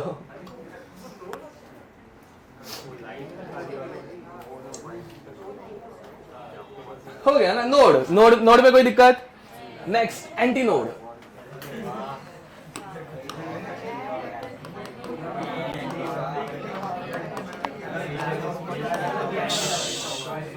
तो देखो, the region in space where probability of finding an electron become 0 is called as node. Not zero node, कुछ भी क्या, 1 भी नहीं, 1 तो मतलब मिलेगा ही। तो the region in space where probability of finding an electron is maximum, probability 1 बोलने के बदले maximum हम लोग बोलते हैं। the region in space where probability of finding an electron is maximum, where probability of finding an electron is maximum is called as antinode, is called as antinode, is called as antinode। Bracket में लिखेंगे orbital, bracket में लिखेंगे orbital, ठीक है। अब ये नई चीज, ठीक है, अब ये नई चीज आई, ध्यान देंगे। तो बोर्स ने हम लोगों को कौन सा कंसेप्ट दिया? बोर्स ने हम लोगों को कौन सा कंसेप्ट दिया? ऑर्बिट का। किसका कंसेप्ट दिया था? समझ में आ रहा है? ऑर्बिट सर्कुलर चीज है कुछ तो, जिसके अंदर क्या रिवॉल्व करता है? इलेक्ट्रॉन रिवॉल्व करते हैं, समझ में आ रहा है? कौन सा नेचर दिखाता है? पार्टिकल नेचर दिखाता है। अगेन बोर्स की थियरी में इलेक्ट्रॉन कौन सा नेचर दिखाता है? Right now we are learning about which nature of electron? Wave nature की वजह से जो अजीबोगरीब वेव्स बन रही है, स्पेरिकल, डम्बेल, डबल डम्बेल, ठीक है, उनको हम लोगों ने दूसरा एक अभी नाम दिया, एक तो एंटीनोड या फिर ऑर्बिटल। अगेन तो ये सब हम लोगों ने जो ऊपर एस पी डी और एफ ऐसे लिखा था, इनको हम लोग क्या बोलते हैं? ऑर्बिटल्स। अरे मैंने लिख भी दिया था क्या? ओके स्पॉइलर्स, ठीक है। तो हाँ, तो पहले ही बता दिया था, बट स्टिल, तो इनको हम लोग बोलते हैं ऑर्बिटल। क्या बोलते हैं? वापस, orbit exist because of which nature of electron? Orbit exists because of which nature of electron? Particle. Orbitals exist because of which nature of electron? Difference समझ में आ रहा है दोनों के बीच का? ऑर्बिट के अंदर प्रेजेंट रहता है ऑर्बिटल। वापस देखो, ऑर्बिट के अंदर कौन रहता है भाई? इलेक्ट्रॉन रहता है। बट इलेक्ट्रॉन जब वेव नेचर दिखाता है तो वो क्या बना लेता है? ऑर्बिटल। समझा? तो अभी भी कंसेप्ट ऑर्बिट का है कि नहीं? ये है। ऑर्बिट के अंदर जो इलेक्ट्रॉन है वो कौन सा नेचर दिखाता है? वेव, जिसकी वजह से क्या बनते हैं? ऑर्बिटल्स। डिफरेंस समझ में आ रहा है? तो अभी आइटम थोड़ा सा और कॉम्प्लेक्स होगा, ठीक है। अब आगे बढ़े, तो right now we are going to learn about quantum numbers. Heading लिखेंगे सबसे इंपॉर्टेंट पार्ट केमिस्ट्री में, और फिजिक्स एंड केमिस्ट्री में यही एक डिफरेंस है। फिजिक्स में भी सेम टू सेम चैप्टर है, बट उसमें क्वांटम नंबर्स नहीं आता, तो ये इतना ही पार्ट है जो डिफरेंस है, बाकी सब सेम टू सेम है चैप्टर में। तो हेडिंग लिखेंगे क्वांटम नंबर्स।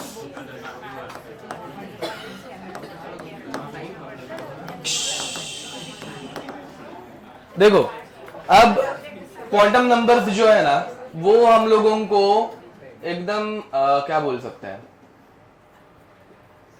इलेक्ट्रॉन मतलब कौन से नंबर का इलेक्ट्रॉन किस एटम में, कौन से शेल में है, कौन से ऑर्बिटल में है, उसके साथ दूसरा कौन सा इलेक्ट्रॉन प्रेजेंट है, वो सब बताता है। इन शॉर्ट ये अपने को एक इलेक्ट्रॉन का ना पूरा एड्रेस बता सकता है। ठीक है, समझ में आ रहा है? तो शॉर्ट में अगर बोला जाए तो it gives us address of electron. ठीक है, कि भाई एटम के अंदर इलेक्ट्रॉन कहाँ पे प्रेजेंट है, कौन से शेल में है, कौन से सब शेल में है, कौन से ऑर्बिटल में, वैसा। ठीक है, अब ये क्वांटम नंबर्स जो है ना वो श्रोडिंगर की इक्वेशन सॉल्व करने के बाद आए हुए हैं। ठीक है, अब हम लोगों को वो ये क्या बोलते हैं कहाँ से आए, मतलब उसकी डेरिवेशन तो नहीं करनी है बट उसके डायरेक्ट सॉल्व्ड इक्वेशंस के क्वेश्चंस रहते हैं। ठीक है, तो मैं पहले एक क्वेश्चन ले लेता हूँ फिर बाद में आगे बढ़ेंगे। अब आगे बढ़ने से पहले एक क्वेश्चन कर ही लेते हैं। Wave function for 2s orbital. देखो भाई, wave function for 2s orbital. ठीक है, 2s ऑर्बिटल, s ऑर्बिटल का शेप स्फेरिकल। सेकेंड ऑर्बिट में जो s ऑर्बिटल है 2s, समझ में आ रहा है?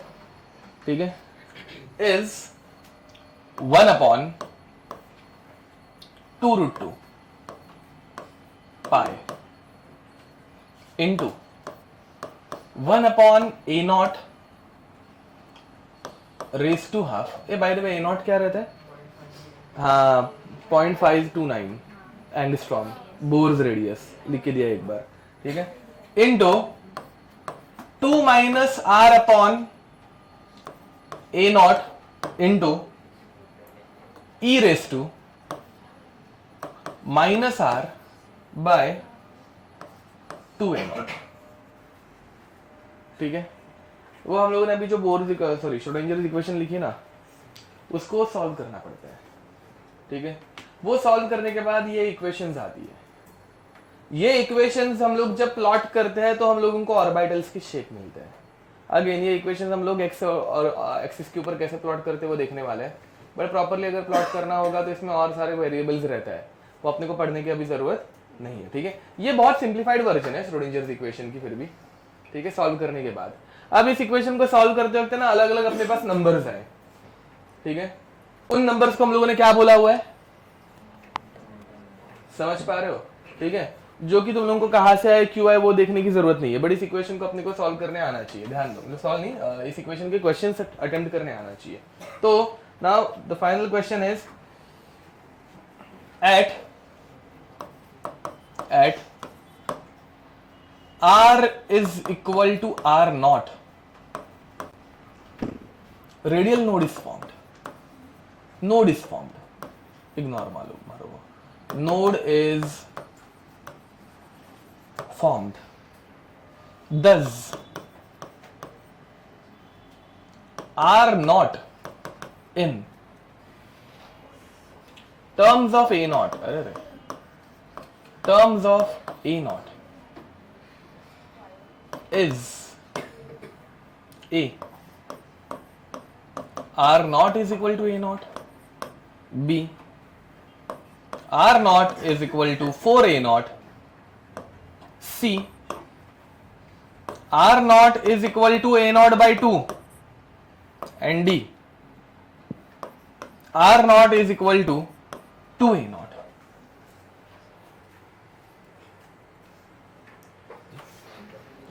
ये क्वेश्चन वैसे तो समझने के चांसेस बहुत कम है तुम लोगों को, जब तक मतलब एक्सप्लेन कर दिया तो ये बहुत फालतू क्वेश्चन है, बट खुद से अगर किसी को लग रहा है ये सॉल्व हो सकता है तो मैं टाइम दे सकता हूँ। किसी को ट्राई करना ही है? नहीं, चलो मैं हिंट देता हूँ उसके बाद ट्राई करो। चलो, position of what they are asking. वापस क्वेश्चन अच्छे से पढ़ो। r0 in terms of a0 वो कुछ काम का नहीं है भाई, मेन क्वेश्चन क्या है वो देखो। नोड ना, अरे they are asking at what r0 value a node is formed. दिख रहा है ना? Node, what is the definition of node? Okay, probability of finding an electron becomes, या फिर अभी हम लोगों ने नोड देखा था भाई, नोड पे कुछ वेव नाम की चीज रहती है क्या? If no wave is present at node, that means wave function is becomes, समझ में आ रहा है? So at what value of R naught this equation will become zero. अबे नोड मतलब this equation will become zero, समझे? ठीक है, वो करना है। अभी तुम लोगों को चिल्ला चिल्ला के आंसर बताने की जरूरत नहीं है। वापस एक बार मैं बोल रहा हूँ, एक्सप्लेनेशन दे रहा हूँ। They are asking what is the position of node, ठीक है, and at node probability of finding an electron becomes zero. If probability of finding an electron is becoming zero, that means psi should become psi मतलब wave function should become zero. समझ पा रहे हो? नीचे 4 options है, किसी को चिल्ला के आंसर बताने की जरूरत नहीं है। एक्सप्लेनेशन समझा? पक्का? ये इक्वेशन कौन से वैल्यू पे जीरो होने वाली है? बाकी तो मैथ्स है बे।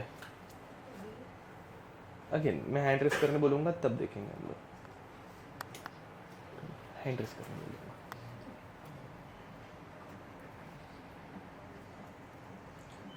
सोचा किसी ने कुछ नहीं, मतलब हाँ हाथ नहीं, मतलब आंसर बताने की जरूरत नहीं है, मैं बता दूंगा। बाकी लोग जो ऐसे ही मतलब क्या बे, चलो आंसर तुम लोगों को मुझे बताने की जरूरत नहीं है, जब मैं पूछूंगा हैंड रेस कर लेना। ओके चलो बे, बहुत हो गया। Option A, option B, option C, option D. Very nice. अब option D is the correct answer, ठीक है? ओके ए गधो, देखो they are asking value of R naught but they are saying that R naught is nothing but R, मतलब R की वैल्यू हम लोगों को आर नॉट अज्यूम करनी है, ठीक है? अब आर के बदले मैं कौन सी वैल्यू पुट करूंगा तो ये इक्वेशन जीरो बनेगी। ध्यान दो पहले, अगर मैं ए नॉट पुट करूंगा, a naught upon a naught 1, 2 minus 1 minus 1, मतलब there will be some value ना बे, समझ में आ रहा है? नेक्स्ट, अब अगर मैं 4 ए नॉट पुट करूंगा तो 4 a naught upon a naught cancel out हो गए, तो 2 minus 4 minus 2, so again this equation will not become zero, ठीक है? It will have some value in minus. तो अब ये छोड़ दो, ये वाला 2 ए नॉट अगर मैं पुट कर दूंगा, 2 ए नॉट, तो 2 a naught upon 2 a naught cancel out हो गया, 2 minus 2 0, anything multiplied by 0, the whole equation becomes 0. Position of node. Again, ये ऐसे बड़े क्वेश्चंस देख के स्किप तो मत ही करना, ऐसे घटिया एक्सप्लेनेशन रहते हैं इनके, समझ में आ रहा है? थोड़ा सा अपने बुद्धि का उपयोग करो। मैंने एक्सप्लेनेशन देने के बाद भी तुम लोगों ने किसी ने सोचा भी नहीं कि वो वैल्यूज पुट करके देखते, जीरो तो करना था बे। ठीक है, देखा कुछ नहीं आता तुम लोगों को। देखो इक्वेशन जीरो करनी थी और कुछ नहीं करना था, ठीक है? Let us start with quantum numbers. चलो अब क्वांटम नंबर्स टोटल 4 रहता है, ध्यान देंगे। सबसे पहला रहता है प्रिंसिपल क्वांटम नंबर। क्या रहता है? Principal quantum numbers represented by n। समझ पा रहे हो? ये हमारे बोर्स ने बताई हुई चीज है। बोर्स ने हम लोगों को किसके बारे में बताया था? और ऑर्बिट। समझ में आ रहा है? तो principal quantum number is nothing but orbit. इसको हम लोग अभी सिंपल वर्ड्स में क्या बोलते हैं? ऑर्बिट। एंड अगर अच्छे से बोलना होगा तो प्रिंसिपल क्वांटम नंबर, ठीक है? Orbit, value of orbit starts from 1, very nice, and ends on infinity. समझ में आ रहा है? तो hypothetically an atom can have infinite orbits, ठीक है? रहते कितने हैं? 7 ही रहते हैं। समझ में आ रहा है? प्रैक्टिकली 7 है, ठीक है? नहीं पता होगा तो बाद में कभी बता दूंगा। अब बट फिर हम लोगों ने डिस्कवर किया कि भाई ऑर्बिट के अंदर इलेक्ट्रॉन पार्टिकल नेचर दिखाता है, बट वो वेव नेचर भी दिखा सकता है। When electron is showing wave nature it forms orbitals. तो ऑर्बिटल्स को एक्सप्लेन करने के लिए हम लोगों ने नया कंसेप्ट लाया, which is called as azimuthal quantum number. बता रहा हूं अजीमुथल क्वांटम नंबर। क्या हुआ?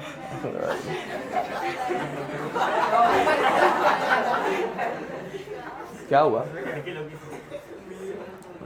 क्या बोला तूने? इतने सालों से मैं पढ़ा रहा हूँ, बाकी लड़कों को क्यों नहीं समझा जो इस साल लड़कों को समझ में आ रहा है? इधर मलाड ब्रांच में पढ़ा के आ रहा हूँ, मलाड के लड़कों को क्यों नहीं समझा? मैं खुद लड़का हूँ साले।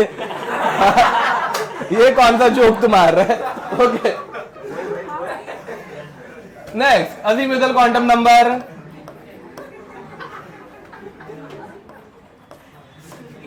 ठीक है,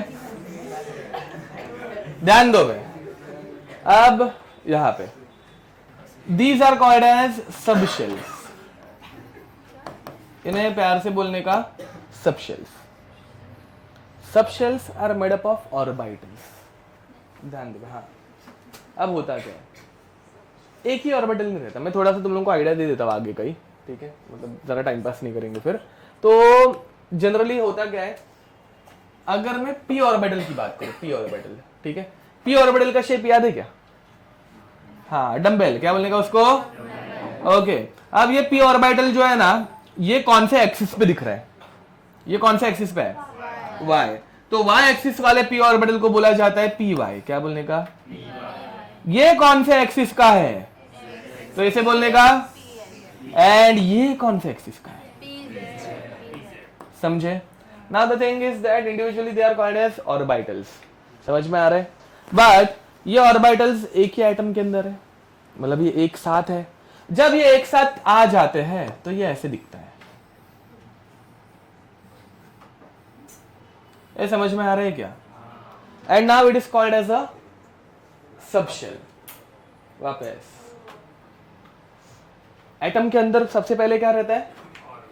ऑर्बिट के अंदर क्या रहता है? सबशेल।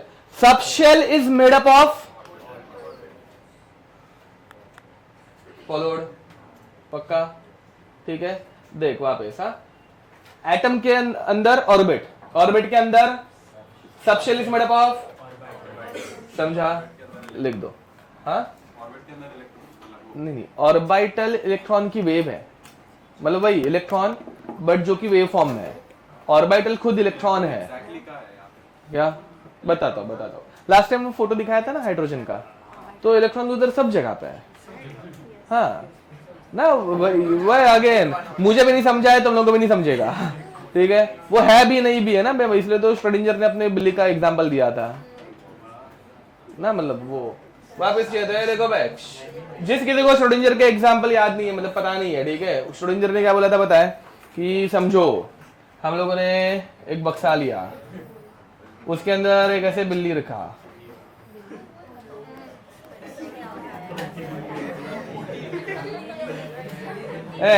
खाते पीते घर की मेरी बिल्ली है साला, ठीक है। एंड खाते पीते घर की है, वही तो बताया मैंने, मतलब ऐसे हाँ खाना देता हूँ मेरी बिल्ली को। एंड यहाँ पे हम लोगों ने एक टॉक्सिक केमिकल रखा,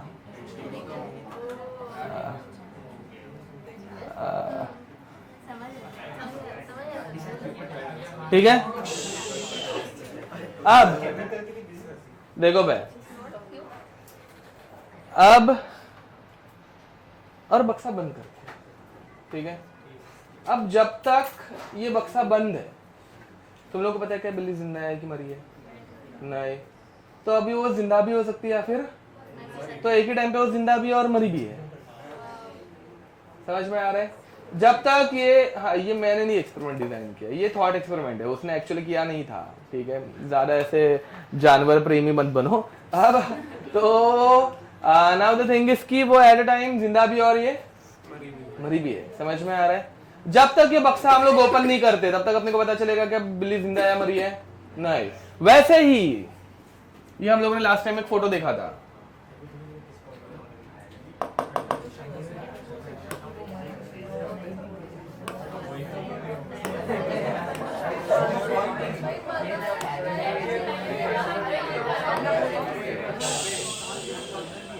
ध्यान दो भाई, ये टाइम पास है।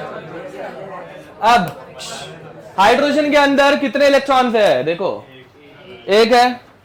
अब वो एक इलेक्ट्रॉन, हाँ, ये देखो भाई, ये फर्स्ट शेल है, ये सेकंड शेल है।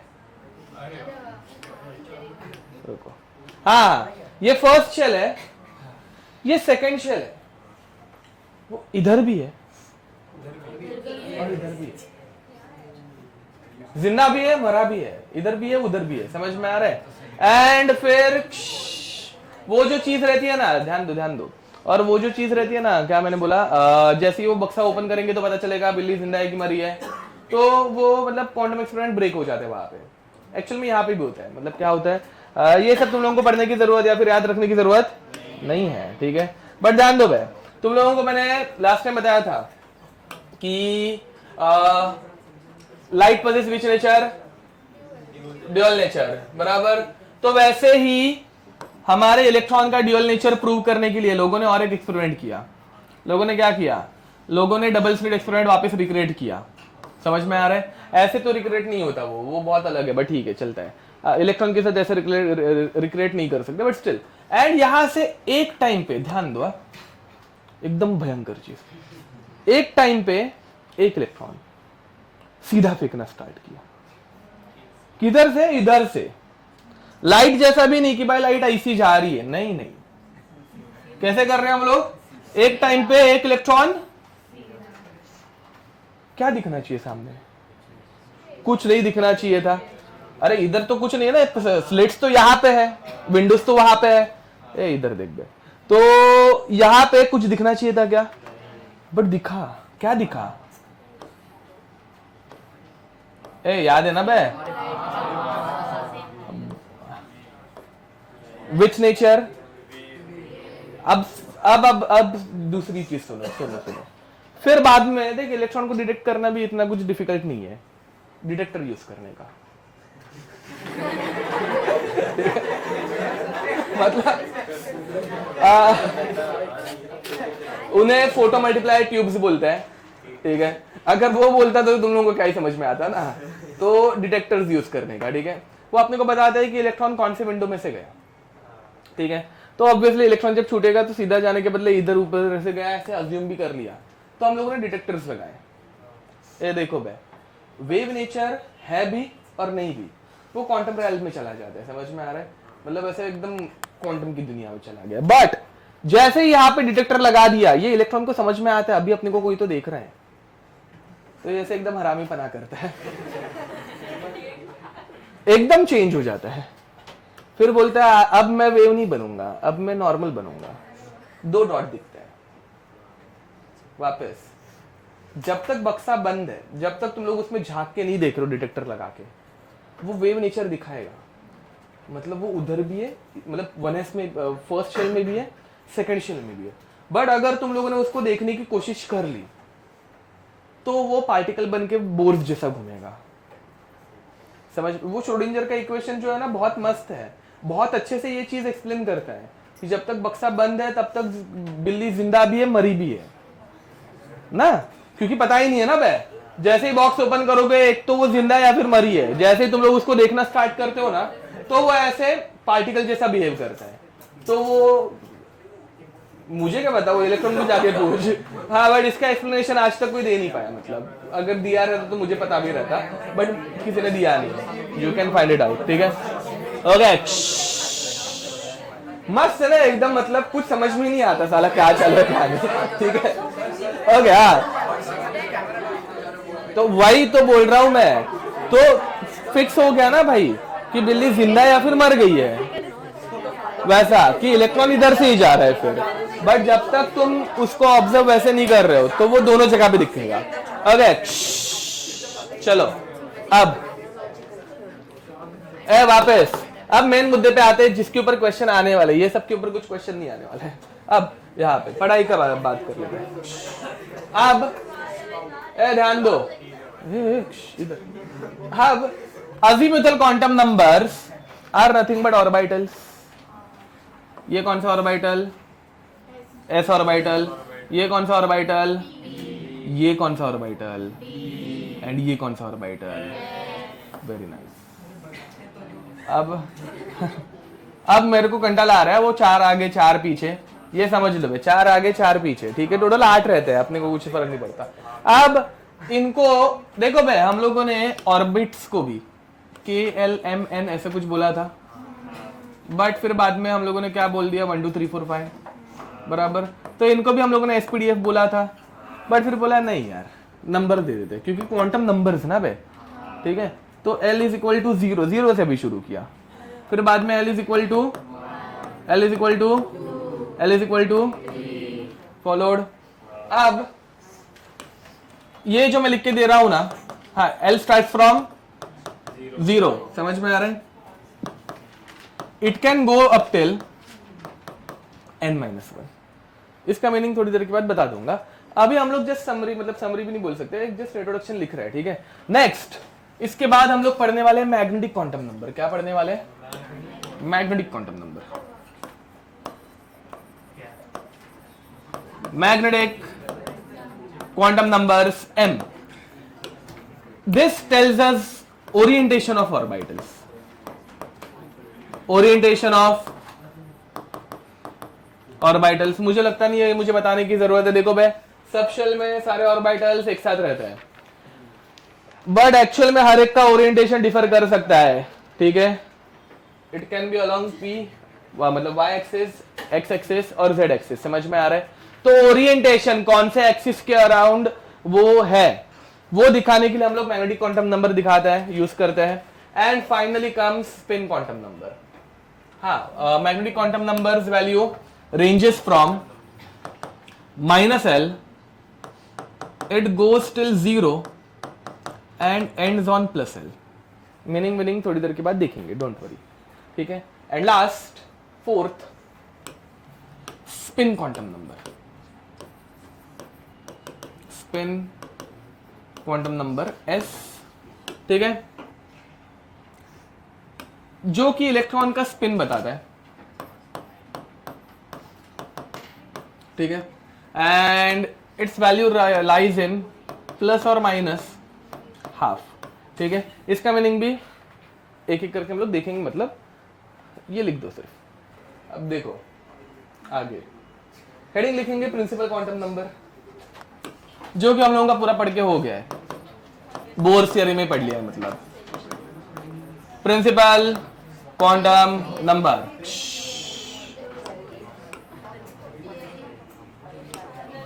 अब यहां पे देखो, principal quantum number is nothing but, क्या था भाई ये? ऑर्बिट। क्या है ये? ऑर्बिट, समझ में आ रहा है, ठीक है। एंड ये अपना बीच में nucleus. So it starts from n is equal to 1, 2, 3, 4 and it can go up till infinity. Similarly यहाँ पे K shell, L shell, M shell और N shell ऐसे भी बोला जा सकता है, समझ में आ रहा है? बट अभी हम लोग इन सबको नंबर्स में मतलब अल्फाबेट्स के बदले नंबर्स यूज करने वाले, और कुछ नहीं, ठीक है। Now principal quantum number can give us angular momentum value, ठीक है। याद है क्या भैया? एंगुलर मोमेंटम का formula mvr is equal to nh/2π। भूलना मत है ये। अभी मतलब 2022 या 23 के बीच में क्वेश्चन आया था कि what is the angular momentum value for 3s orbital. मतलब 3s में n की वैल्यू क्या हो गई बे? ए देखो वापस, s ऑर्बिटल है, 3 मतलब ऑर्बिट का नंबर, थर्ड शेल का s ऑर्बिटल। अगर मैं 4p बोल रहा हूं तो फोर्थ शेल का p ऑर्बिटल, समझा? या फिर अगर मैं 5d बोल रहा हूं तो फिफ्थ शेल का d ऑर्बिटल, 3d बोला थर्ड शेल का d ऑर्बिटल, 4f बोला फोर्थ शेल का f ऑर्बिटल। सो 3s ऑर्बिटल मतलब इसका शेल कौन सा है? थर्ड है, समझ में आ रहा है, ठीक है। थर्ड शेल का s ऑर्बिटल, तो शेल की वैल्यू हो गई थर्ड, मतलब n की वैल्यू हो गई 3, समझे? n की वैल्यू 3 मतलब यहाँ पे फॉर्मूला में आंसर क्या आएगा? 1.5 h/2π, सॉरी मतलब सॉरी h/2π या फिर 3h/2π। समझ पा रहे हो? बस वही आंसर था, खत्म, ठीक है। हाँ मतलब ये ऐसे क्वेश्चन कराया है मैंने, first shell, second shell, third shell ऐसे बोल के कराया था। 3s मतलब थर्ड शेल, वो उतना अभी मतलब समझ लेना एग्जाम में, ठीक है। अभी बताऊंगा अभी मैं। Okay next, we can also find radius of that shell. What is the formula? 0.529 into n²/z unit angstrom. This 0.529 can also be represented as a0, समझ में आ रहा है, which is called as Bohr's radius. We can also find velocity in nth orbit. कौन बताएगा इसका formula? Hand raise करो कोई, तो ऐसे मुझे चाहिए जो कभी ज्यादा आंसर दिया नहीं है, ऐसे माइनस तो नहीं है।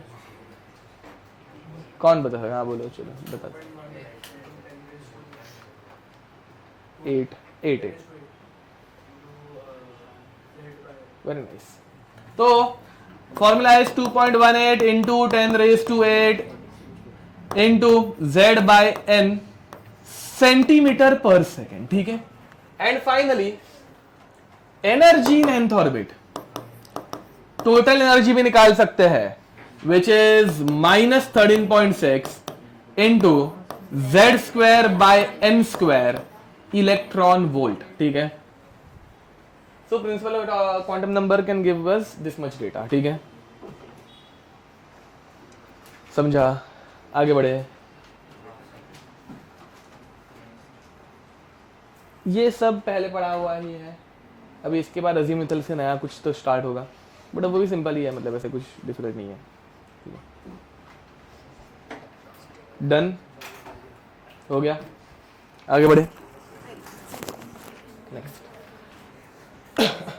Next is azimuthal quantum number, ठीक है। लिखो सेकंड अजीमुथल क्वांटम नंबर। तुम लोग जोक बाद में आके मेरे को बताना, अबे समझाना सालो। हाँ ना क्या इसमें कौन सा जोक तुम लोगों को लग रहा है? ऐसे क्या तुम्हारी छोटी सोच है, मुझे समझ के लेनी है सालो। अब क्या नहीं नहीं सच्ची, मतलब इतने सालों में आज तक इसके ऊपर कोई हंसा नहीं है, मतलब इसमें क्या हंसने जैसे मुझे वो समझ में नहीं आ रहा है।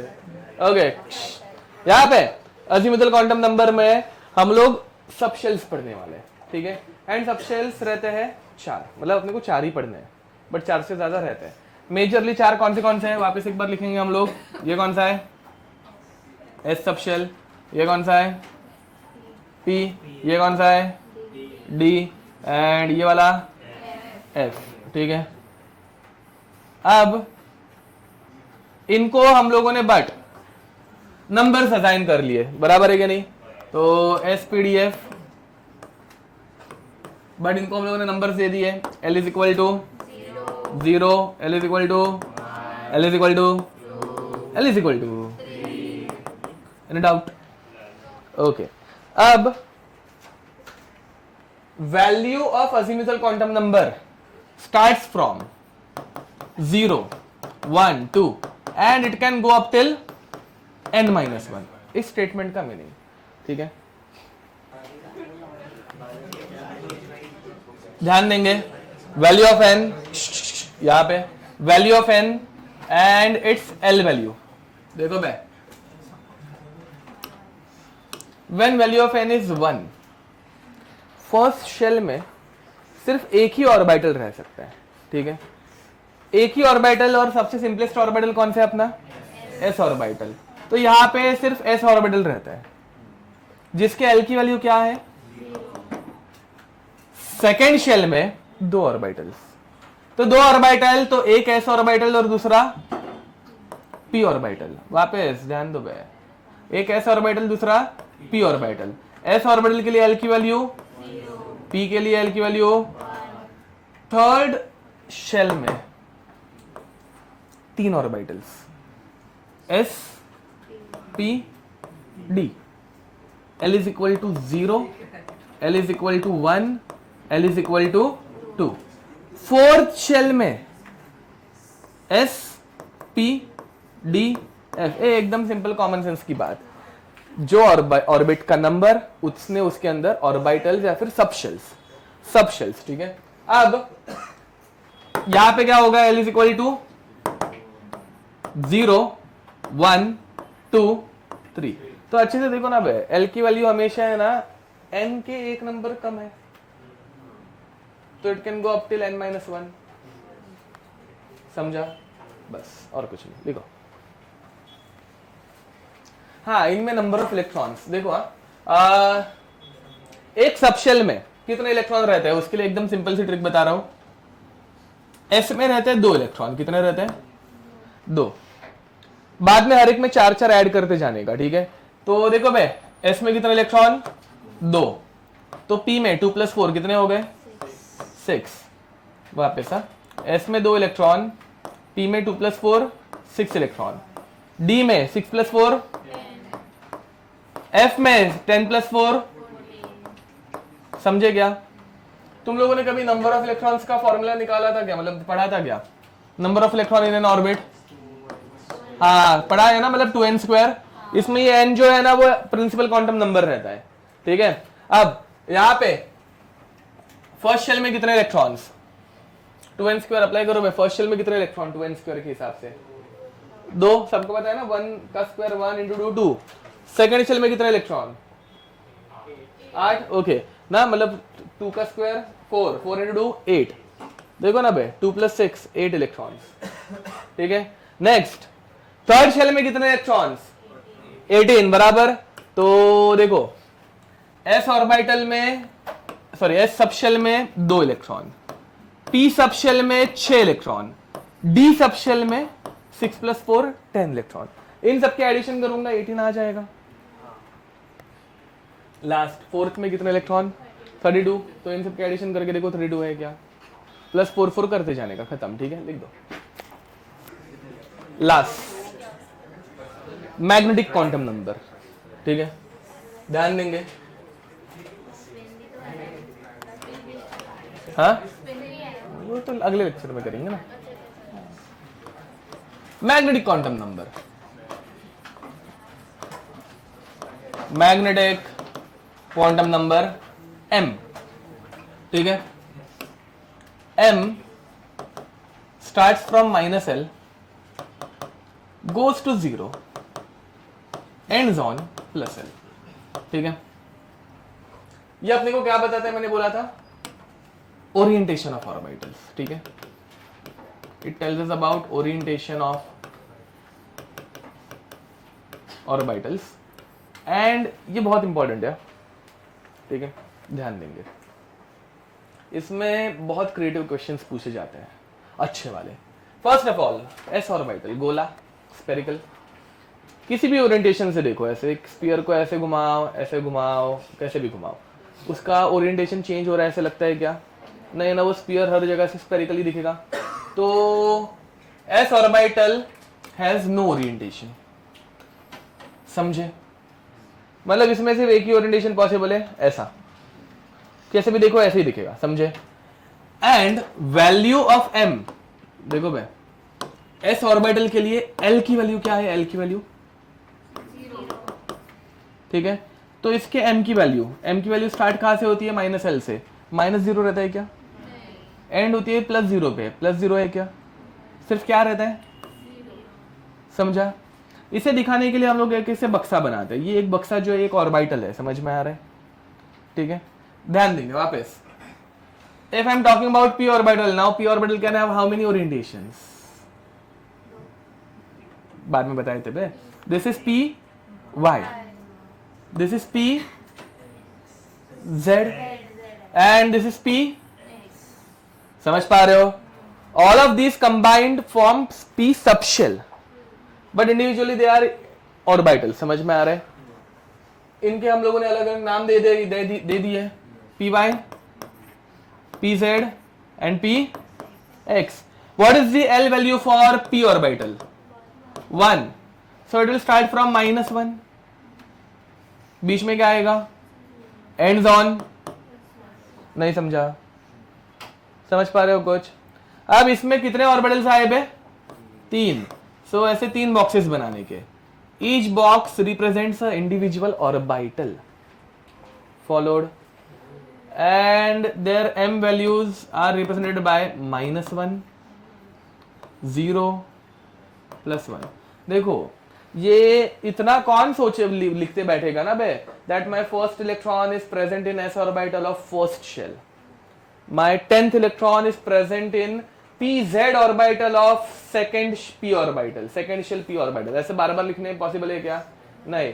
तो वो सिंप्लीफाई करने के लिए हम लोगों ने नंबर्स यूज किए, समझ में आ रहा है, ठीक है, पक्का, ओके। अब सिमिलरली डी ऑर्बिटल के लिए बनाते हैं, डी ऑर्बिटल मतलब L = 2, okay. If L = 2 it will start from -2, -2 के बाद क्या आएगा, -1, -1 के बाद देन +1, देन कितने ऑर्बिटल्स हुए, 5 हुए। So d orbital, sorry d subshell contains 5 orbitals. अब इनके शेप देखना है, बस इनके ही देखना है।